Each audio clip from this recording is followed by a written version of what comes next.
Good afternoon. We're going to make an attempt at trying to go through the next section of our course. So I believe we left off with 5.2, which is the binomial probability distributions. Now you will need your calculator to do some special calculations.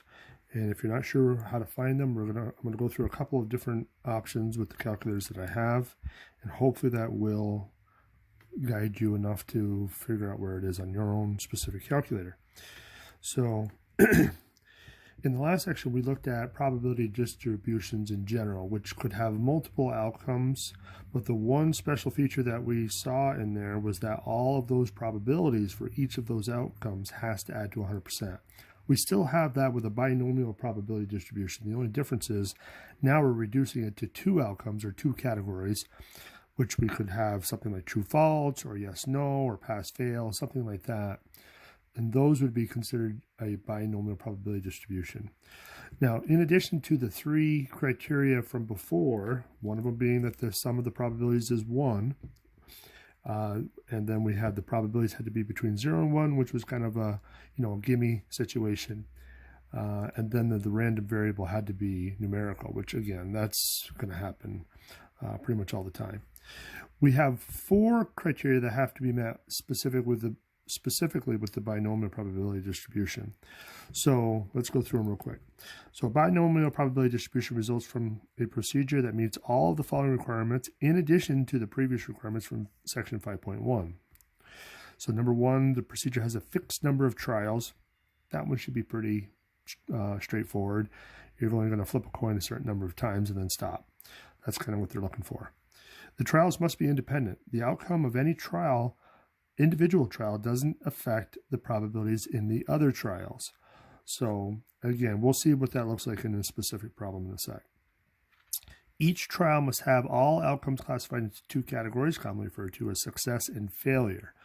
And then the probability of a success remains the same in all trials. So again, that should be fairly easy to recognize as well. So let's take a look at the first one.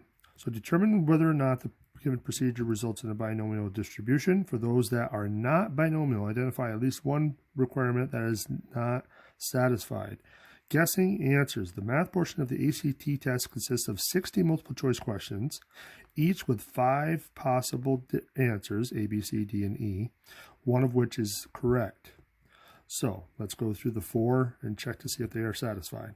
So number 1, the procedure has a fixed number of trials. Well, there's 60 multiple choice questions. So that's it. So that's the number of trials. So yes, 60 questions.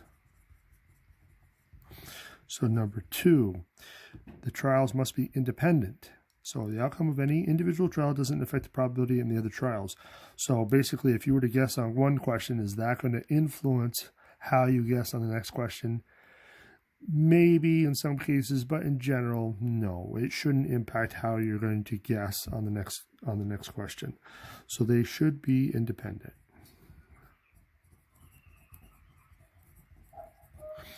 Number 3, each trial must have all outcomes classified into 2 categories, success and failure. Well, it seems like that might not be the case because we have 5 possible answers, but really, if you boil it down, you're either going to get it right or you're going to get it wrong. It's just that you have more chances of getting it wrong than you do of getting it right.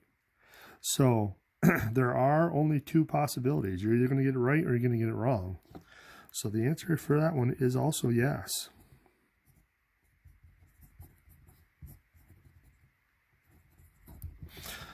Okay, and then number 4, the probability of a success remains the same in all trials.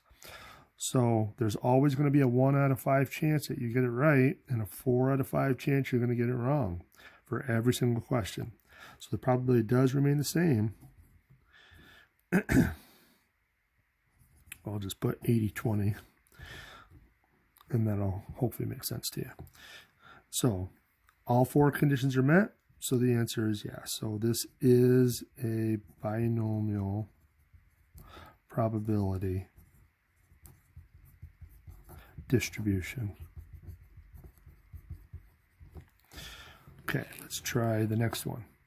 So we got gender selection, treating 152 couples with the Y-sort gender selection method developed by Genetics and IVF Institute and recording the ages of the parents. So number one, how many trials do we have? Is it fixed? Yes, 152.